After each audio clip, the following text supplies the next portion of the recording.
to the Midday News on 3FM 92.7. My name is Beatrice Adu. The news is also live on Kesmi 107.1 FM and across the world at 3news.com. Coming up in the next 30 minutes.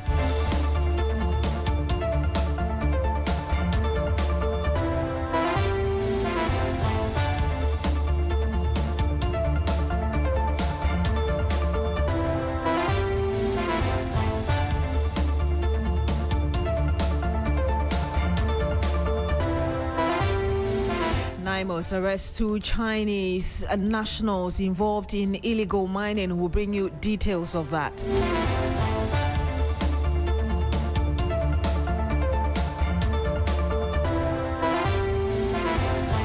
Also on the program, first batch of Ghanaians fleeing xenophobic attacks in South Africa undergo screening ahead of the expected evacuation later this week.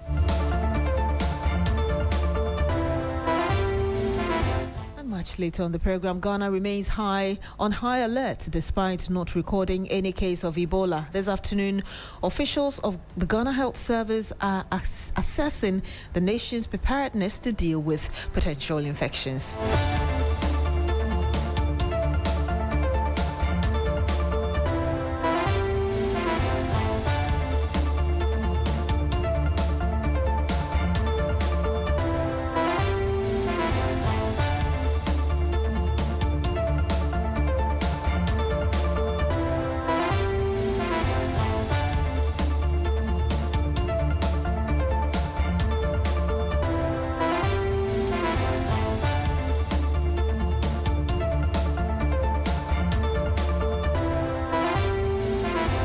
Thank you very much for joining us this afternoon. Now, the Minister for Foreign Affairs, Samuel Okudzeto-Ablakwa, has assured Ghanaians living in South Africa of the government's commitment to evacuating every citizen caught up in the ongoing xenophobic attacks. Acting on the instructions of President John Mahama, the Foreign Affairs Minister visited South Africa on the 21st of May 2026 to assess the situation and engage affected Ghanaian communities amid growing security concerns. The government says that the first batch of voluntary evacuees is expected to arrive in Ghana on May 26 and May 29. Authorities estimate that all 800 Ghanaians who registered for evacuation will undergo screening and security clearance by South African officials before departure. The worsening attacks have renewed concerns about the safety of African migrants in South Africa, with several countries closely monitoring the situation involving their citizens. Minister for the Foreign Affairs, Samuel Okudzeto-Ablakwa, spoke earlier to the press on this.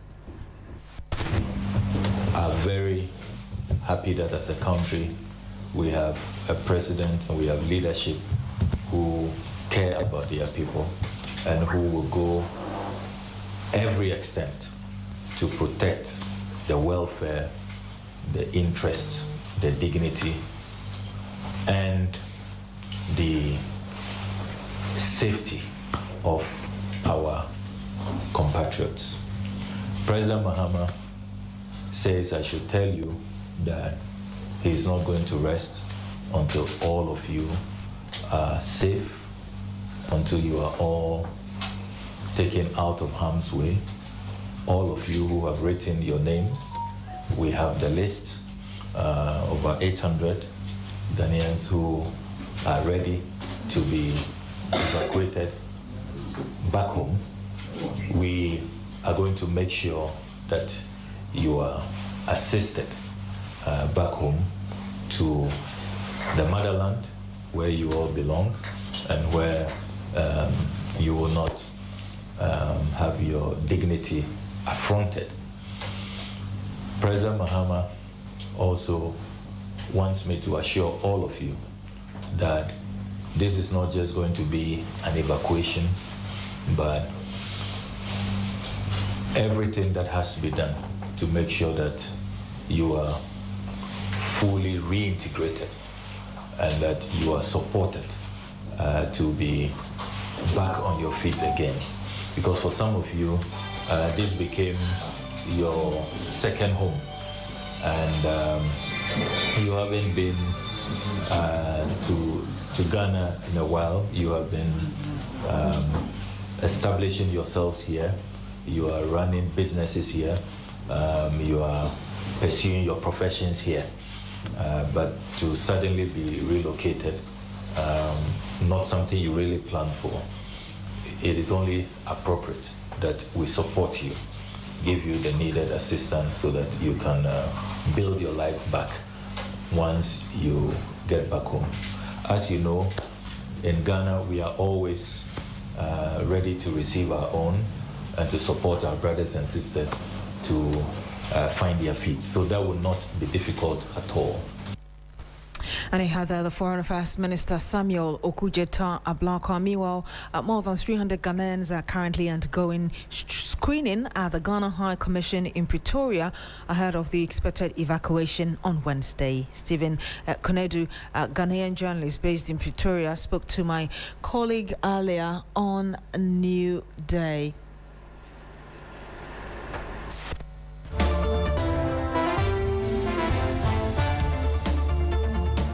So I've been here since yesterday when the screening exercise started. Over 300 and more Ghanaians have been screened by the South African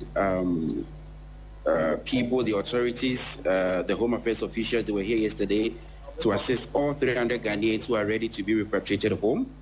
The exercise is still ongoing. If I can turn my cameras, sorry, you can see. Officials are here. This is the Ghana High Commission. A lot of Ghanaians who came from afar slept. The mission got them a place to sleep. Okay. And then their beds are in here. I can take the cameras there for you to see. So the exercise is still ongoing, like I did mention, and it's going on smoothly. 300 people, latest by Wednesday, will be in Ghana. When you say the exercise is ongoing, what exercise exactly? What's going on? So people need to be screened by the authorities from Home Affairs. Some people have expired visas, expired passport, and also we heard others came into the country from other sources, not through the OR Tambo International Airport. So all these people will have to be screened so that they will not be arrested at the airport. The mission has done so well to make sure that each and every Ghanaian who is ready to be repatriated wouldn't be facing any law when they get to the airport. So that's the screening that is ongoing at the moment. Okay. Now, let's talk about what's causing them to want to leave the country. I mean, we all saw those videos of verbal attacks, if you could say, physical attacks in some cases, preventing some of the children from going to school, etc. Detail some of the experiences that some of these Ghanaians have encountered in South Africa, making them want to leave the country at this point. After speaking to a few Ghanaians, what most of them are saying is that they are tired of staying in South Africa. Things are not working as planned, so they just want to leave. Others too said they are being attacked in their neighborhood, their workplaces, shops are being closed and all that. So it varies. Not everybody wants to leave because of the xenophobic attacks. Okay. Others are like, yeah, compare back home. They think it's better off home than being here. So not necessarily because of the current ongoing xenophobic attacks, but rather things are really not going on as planned. That's why they want to go back home. Have there been some who have been physically attacked? Few people have been attacked, yes. And you had Stephen Konedu, a Ghanaian journalist based in Pretoria, speaking to my colleague earlier, Bella Mundi.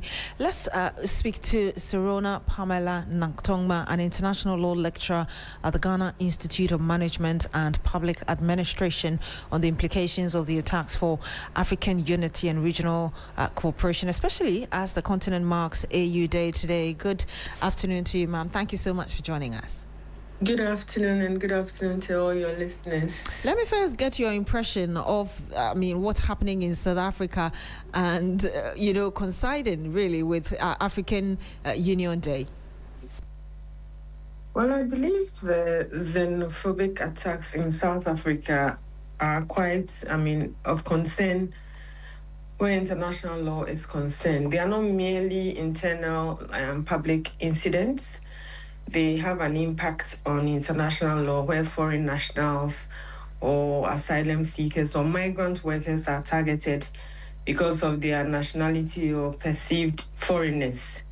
And these issues also raise human rights matters, consular protection and regional African law and all that. And there's also an element of state responsibility. So these matters in our contemporary times, as we're seeing now, I mean, they are quite worrying and of concern. There are people who argue that the fact that the South African government hasn't brought anybody to account is indicative of a subtle support of what's going on. What's your thought? Well, South Africa, I mean, may argue, or it would say that it has condemned the violence, it has directed law enforcement action, and then it has even stated that some of these incidents are isolated criminal acts. However, that may not be enough because South Africa, under international law, has a duty. It has a positive duty of due diligence to prevent, investigate, and punish any xenophobic, violent attacks on other people. So merely condemning it is not enough. We want to see action, more action. And this happening also on AU Day, like I did say earlier, does it suggest that the African Union as an organization perhaps is failing? Well, we can't isolate or we can't hinge failure on one incident. We wouldn't say it's failing, but we need to see more because these organizations are not merely diplomatic clubs. They also have a duty to promote cooperation, Pan-Africanism, human rights protection and all that. So we would like to hear more from the organizations, not weak responses or absolute silence. And having made that point, what kind of response do you expect of African leaders to what's happening in South Africa, which is also on the continent? Well, of course, there could be, cooperation talks to decide on what to do next. There was a time when issues like, apartheid was worrying. India made a complaint to the UN and it was tabled as a resolution for discussion. So African leaders can also do something similar, table the situation, the xenophobic attacks in South Africa, table it at a conference and discuss it and, find ways to abate the situation without, de-escalating it. We've had people say that South Africa has a responsibility. It doesn't look like over the years we've seen South Africa biting when it comes to holding its citizens accountable. Yes, they've handed it over to the security agencies, but the government needs to ensure that the security agencies do what ideally is expected of them. What, aside from what you've just spoken about, there are those who think that Africans must respond to this drastically as well, recalling the ambassadors, high commissioners, among others. What do you think of that? Hello? All right, it looks like we've lost her on the line, but you just heard Serona Pamela Naktoma, who is an international law lecturer at the Ghana Institute of Management and Public Administration, speaking to us about the xenophobic attacks in South Africa. And still on this, the government is today launching its new electronic, well, actually, it's a separate development, electronic visa system, a move authorities say is aimed at simplifying the visa acquisition process, boosting tourism, and improving investor access to the country. The e-visa platform is expected to allow travelers to apply for visas online without visiting Ghanaian embassies or consulate as part of broader efforts to digitize public services and enhance border management systems. The government says that the initiative will also help improve efficiency, reduce processing delays, and position Ghana as a more accessible destination for business and tourism. Martin Asiridate is with our Foreign Affairs desk. He joins us live on the line. Martin, what more can you tell us about this? Yes, good afternoon. And what we are being told at the moment is that in effective today, being the Africa Union Day, Ghana is joining about 6 countries to roll out the e-visa policy, which means that now all you need to do is to apply online. If you want to come to Ghana from any part of the world, just apply online and the decision will be made within 48 hours, which primarily means that if you are unlike other countries that could take about a week or 2 weeks, Ghana has shortened the wait period. And the reason, a major reason for launching this e-visa is to do away with the long queues that usually characterizes the visa application at the Ghana's embassies around the world. So this actually will definitely do away with all those queues and then the long wait period. In a period of 2 days, you'll get to know whether your visa has been issued or not. Secondly, you do not have to submit your passport at the Ghanaian embassy, where usually what we know is that sometimes they will keep it for 3 to 5 days, sometimes 2 weeks before a decision is made. Everything has been digitized and expedited. So it means that just stay home, go online, apply. If you get it, you will get an email which says that your decision has been made. And then when it's time for you to travel, just pick your passport, your luggage. When you get to the airport, the immigration officer will just swipe it to you and will be notified that, yes, this individual has a visa. So the visa is now digital. It is not going to be printed in your passport. The fee we are told at the moment is that it's going for $260. $260 for anybody that is applying to come to Ghana. And another important point to note is that Africans are exempt. So anybody coming from any African country, there were fears that opening up our borders for people to come in visa-free means that we are going to be there's going to be an influx of foreigners and people of all manner or caliber coming into the country.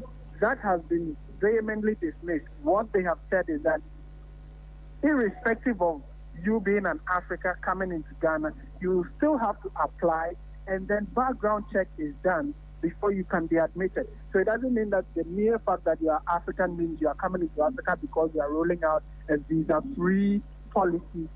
So those are the two key things being done today. Ghana begins e-visa policy rollout, and then also Ghana now is visa-free for all Africans. But all background checks and security checks will be done for these individuals before they are allowed into the country. And if I get it correctly, this takes effect immediately, is that right? Yes, it takes effect from today, which is the 25th of May, which also coincides with the African Union Day. Thank you very much, Martin Esiedudate. He is our correspondent on foreign affairs. You're still here on the Midday News on 3FM 92.7. Stay with us. Greetings in the name of His Majesty Emperor I Selassie I, Jah Rastafari.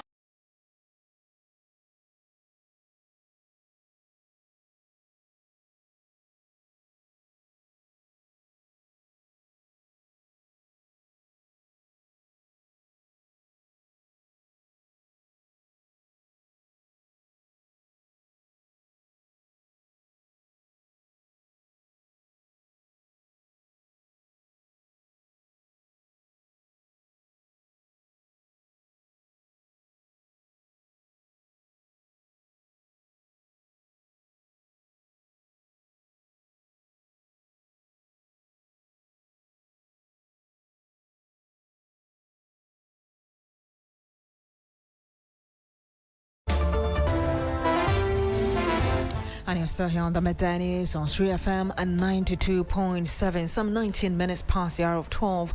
Now, as Ebola cases continue to rise in parts of Central and East Africa, fears are growing over a possible cross-border spread across the sub-region. The latest outbreak in the Democratic Republic of Congo and neighboring Congo has heightened concerns among health authorities across West Africa, including Ghana, despite no confirmed case being recorded in the country so far. Health officials say surveillance at Ghana's borders in airport and seaport has been intensified, while infectious disease treatment centers are being accessed and prepared for any possible emergency response. Ghana Health Service officials are currently touring some treatment and isolation facilities to evaluate the country's preparedness level. Let's speak to Sarah Apenko, who is accompanying the team. She's also on the health desk. Sarah, if you can hear me, what have health officials identified so far as Ghana's preparedness challenge in the event of an Ebola outbreak? Beatrice rightly said, we currently moved from the infectious disease center at Ghana East, where inspections was done.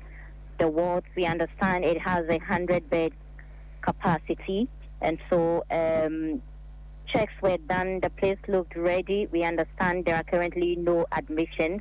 There were some patients of infectious diseases like HIV, TB, malaria, which were on the wards, but were eventually treated and discharged, and no more cases were taken in as they prepare ahead of the alert of the Ebola outbreak.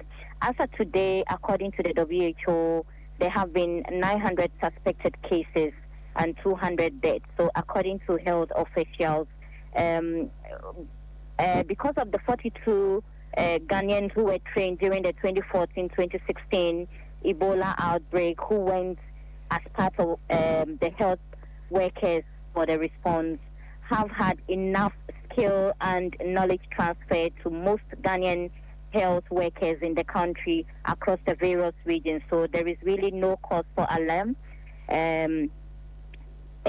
Surveillance have been heightened also at the borders, the land borders, where health workers have also been positioned and trained on how to screen those coming in and moving out of the country into the other parts. So currently what we gathered is that all is set.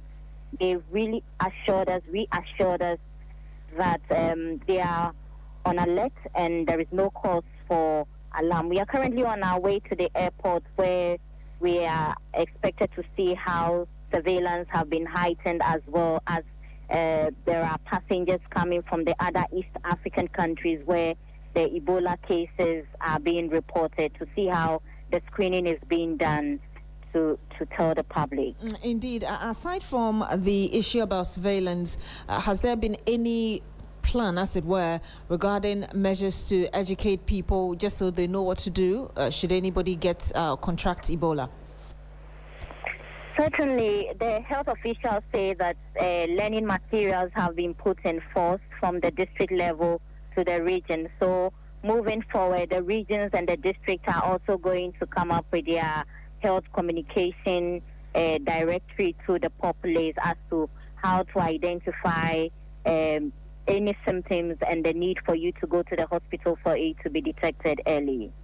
Thank you so much, Sir Penkro. She is on our health desk, bringing us an update as regards what health officials are doing against an Ebola outbreak, with the outbreak in Eastern and Central Africa already.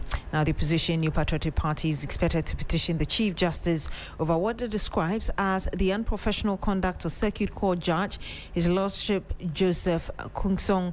The petition follows proceedings involving the party's Bono Regional Chairman Kwame Bafo, popularly known as Abronye DC, who was remanded into custody for 9 days. The NPP argues that the remand was unjustified and claims that the judge's handling of the case was unfair and prejudicial.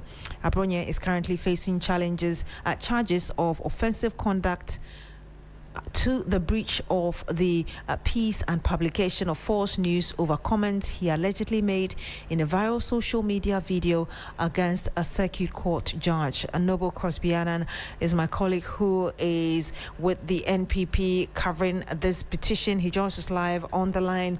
Crosby, if you can tell us specific outcomes of the NPP as regards what they are hoping to achieve with this. Hello, Crosby. Hello. All right. It looks like we have to call Noble Crosby Annan back. We're having a challenge with his line.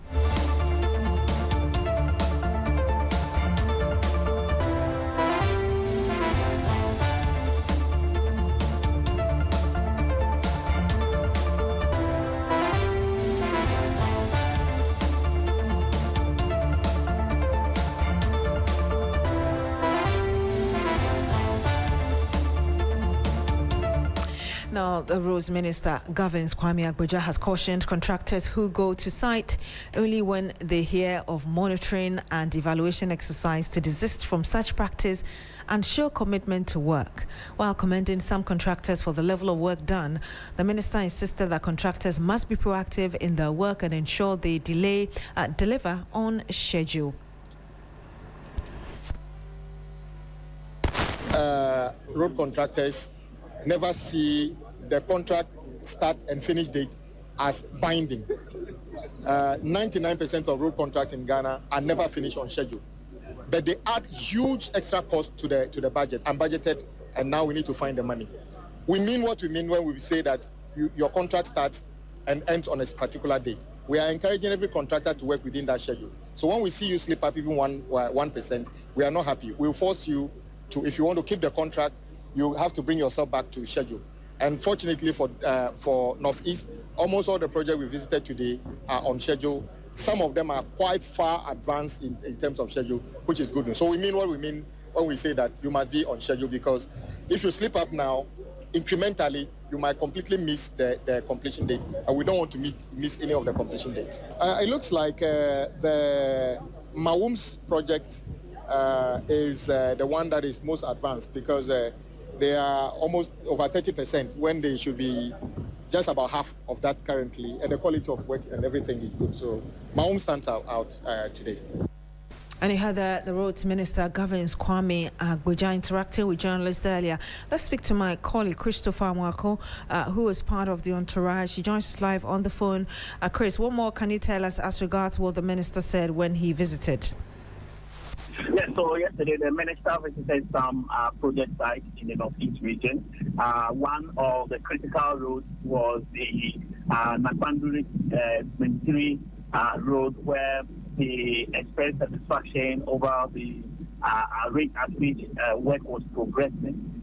He also took time to engage the residents in the area, who actually commended the ministry for ensuring that road was also awarded as part of the big. Now, this road is critical because it links the northern region to the northeast region. Now, another was the bridge that connects four regions, which he actually said that project was started around 2016 before the actual NDC administration under John Mahama 1 left office. And so when the NDC came for the past 8 years, they've done little on that particular bridge. And so for a government that knows the worth of continuity, they are going to ensure that the contractor who was on that road continues to ensure that he completes the bridge ahead of schedule. Now, he's also been advising contractors not to always wait until when the ministry is on a tour before they get to site to try to work on portions of the road. They should continue to work, even if it will take them to work 24 hours to ensure that work is completed. And he doesn't also want the work to be shoddy because he wants it completed within schedule. Thank you very much, Christopher Mwako. He's our correspondent in the northern part of the country. Now, the National Anti-Illegal Mining Operations Secretariat, NIMOS, through its Manson Dubia Task Force in a joint operation with the Blue Water Guard, has executed a pre-dawn enforcement raid at Sanfoediam in the Amansia East District of the Ashanti region. The operation led to the arrest of 2 Chinese nationals at the heart of an active Galamsey enclave and exposed the deliberate engineering scheme through which the Chinese operators had blocked and diverted sections of the Dankai River into an artificial dam to serve their unlawful extraction.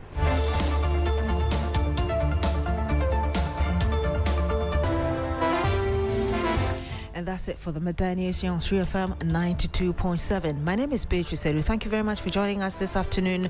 Log on to 3news.com for more news.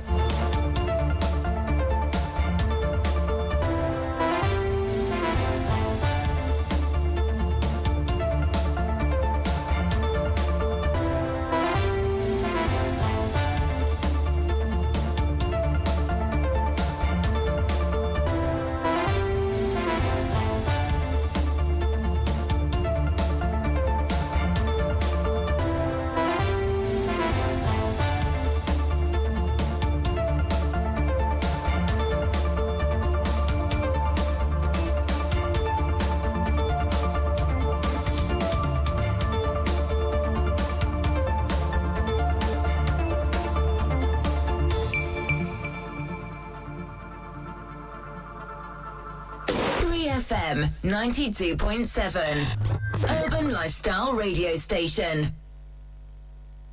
3FM 92.7, Urban Lifestyle Radio Station.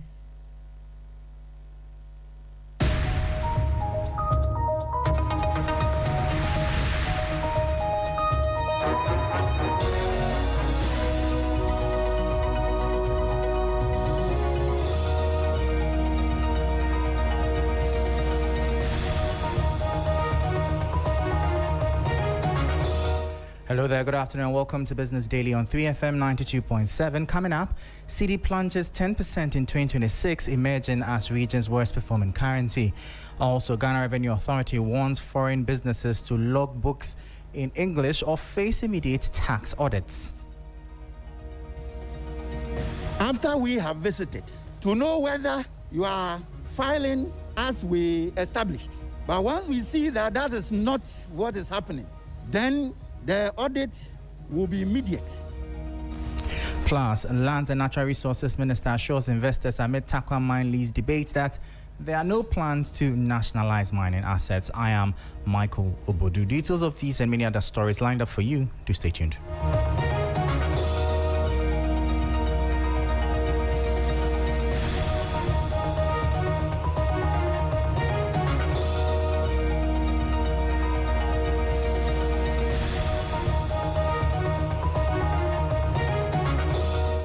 Thank you so much for your time. Straight into our top story, and the cedi has taken a sharp hit, emerging as the worst performing currency in Sub-Saharan Africa across April and May. The local currency has plunged by more than 10% against the US dollar since the start of 2026, according to a Reuters analysis of London Stock Exchange Group data. There's more in the following report. By the close of trading last week, the cedi weakened further to around 11 cedis 61 pesos to the dollar. This sudden slide exposes an uncomfortable paradox. Ghana's broader macroeconomic indicators actually look good. Headline inflation has dropped significantly to 3.4% as of April. Fiscal management has tightened and investor confidence is returning under an IMF-backed recovery program. Yet, the structural mismatch at the heart of the economy remains unresolved. Demand for foreign exchange is simply outstripping supply. Traders attribute the steady decline in the strength of the cedi to relentless corporate demand, particularly from energy-related firms and heavy importers scrambling for dollars to meet offshore payment commitment and restock inventory. The consequences for local businesses and consumers are immediate, as import-dependent sectors buy dollars above official market rate. Operational costs are spiking. This revival of imported inflation threatens to feed directly into the pricing of fuel, pharmaceuticals, food and machinery. For the Bank of Ghana, this complicates an otherwise successful monetary policy path. This renewed currency volatility may force policymakers to pause or proceed with extreme caution to protect inflation expectations. Economists warn that while central bank interventions can offer short-term relief, true stability will require deeper structural reforms. And that was a 3 Business News Desk report. Away from that, the Ghana Revenue Authority, GRA, has issued a stern warning to foreign-owned businesses operating within the country, cautioning them against keeping their financial and operational records in languages other than English.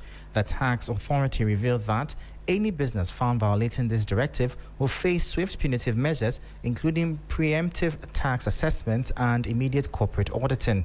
Speaking on the development, the Assistant Commissioner in charge of Accra Area Enforcement, Joseph Annan, emphasized that the compliance with national record-keeping standards is non-negotiable.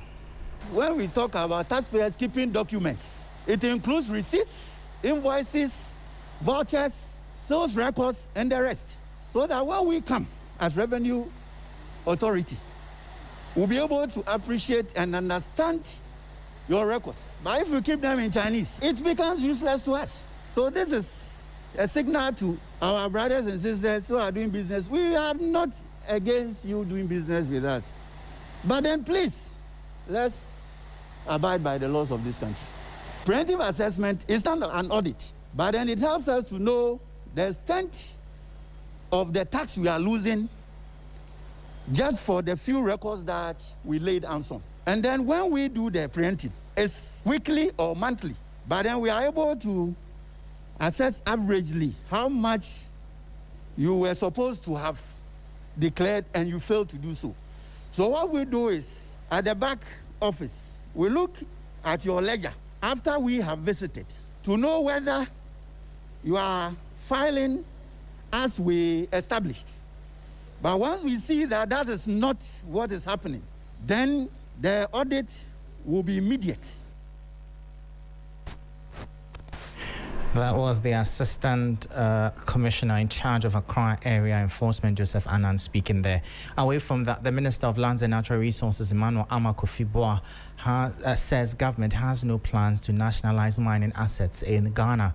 The clarification follows a call by the Institute of Economic Affairs, IEA, for government to reject a proposed 20-year extension of the mining lease for the Takwa mine, which expires in April 2027. In a statement, the institute urged government to pursue a framework that would ensure meaningful Ghanaian ownership and control of the mine. Speaking at a breakfast meeting organized by the Ghana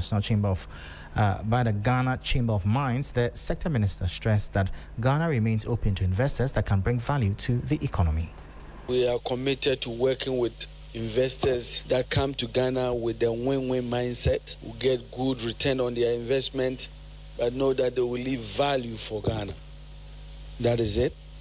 The government of Ghana, as I was speaking, I said all the issues that came up, whether it's Daman, was dealt with on case-by-case basis. The government of Ghana has not fashioned out a blanket policy of nationalizing anything, but we deal with issues on case-by-case basis.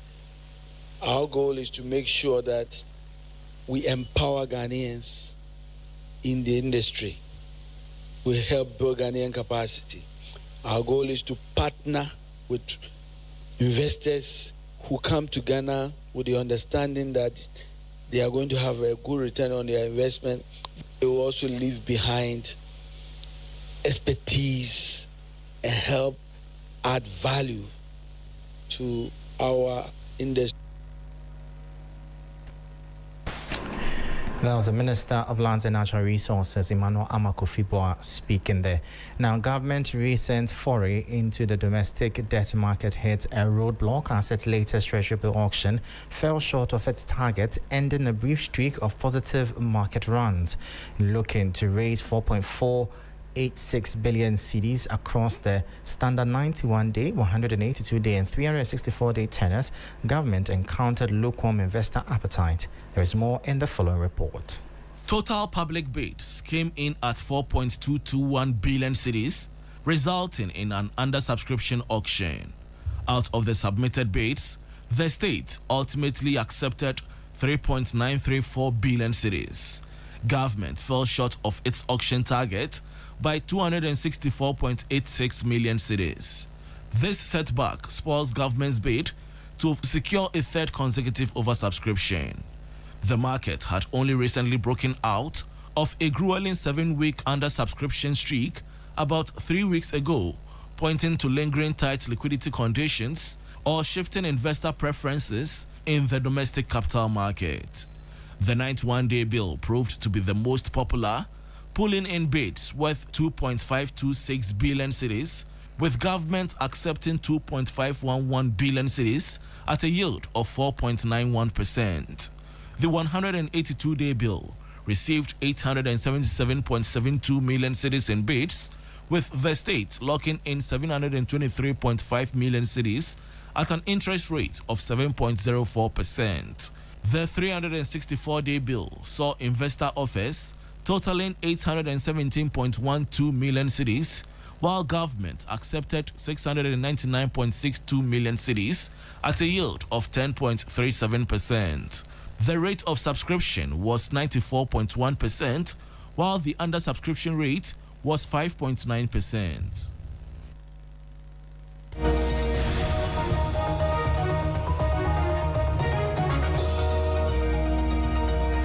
And that was a 3 Business News Desk report, and that's how we end today's edition of Business Daily here on 3FM 92.7. For more stories, please check out our website. It's 3news.com/business. I am Michael Obodu. Thank you for tuning in. As always, please stay safe.